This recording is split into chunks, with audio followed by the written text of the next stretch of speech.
Alright, so in this video I'm gonna walk you through how we can install Filament TipTap Editor. I'm really sorry about the last video. I've lost the file size, so I've had to re-record this video on how to install it and create blocks. So to get started with, we will head in here and we will require this whole package.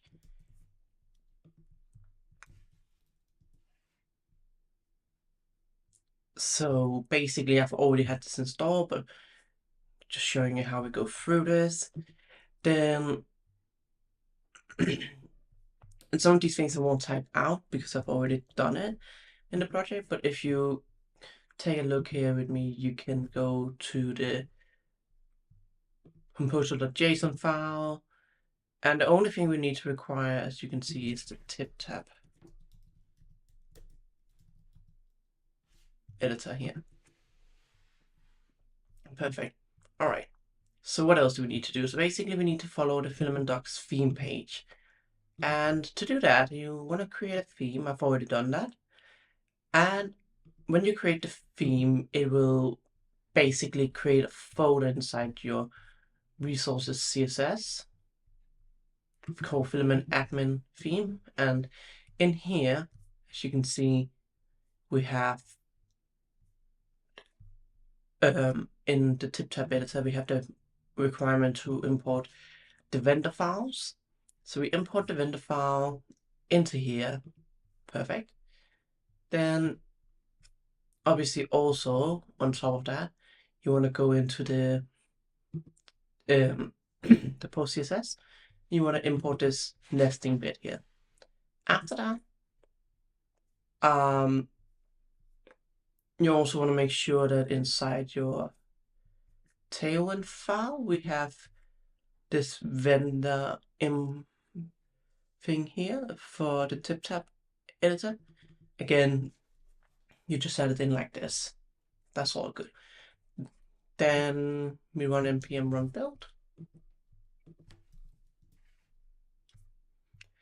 All right.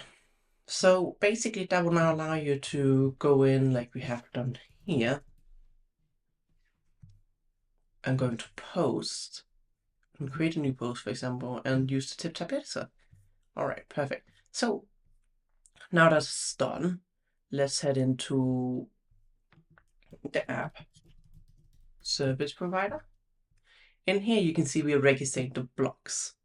So basically what we're doing is we're creating a block now. So that's, for example, the FAQ block that we created beforehand. So to do that, and again, I'm sorry for the video not being fully uploaded, but I'm going to show you everything you need to get started with this. So to do that, we can literally just go in and make sure we use the service provider to register the relevant blocks, which you will see is specified here. So we are basically required to do this in the service provider. Perfect.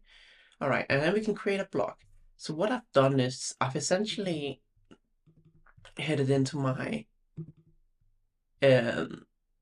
Filament folder, and I've created a blocks page. Yeah, and in here we can then create each individual block.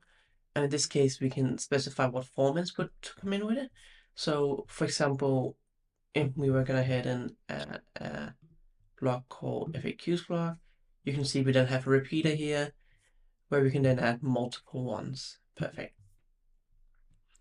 And then for this to work, and the reason why I'm not showing you what I did fully in the last video is because in the last video, I just created an a hello world block, like a very basic block. So I think it's better to show you how the FAQ blocks work, which is basically the episode afterwards. So we go through all of this here, and yeah, we then render the questions through an array that is stored in the repeater.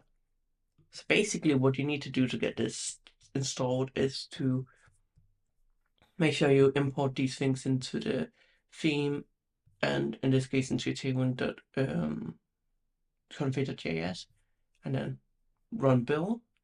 And then also another important aspect of this is that in any area where you want to use the blocks, you are required to use the JSON part.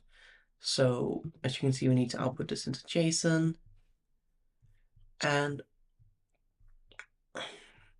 we then got the ability to essentially output it, for example, inside the post, where we then just say TipTap converter as HTML, and it would just convert the JSON into HTML for you. So that's basically what I'm doing. I'm not really adding anything else to it. That's what I did in that video that unfortunately I lost the files for. So I'm sorry about that corruption, but if you do like this video, please hit the like and subscribe button.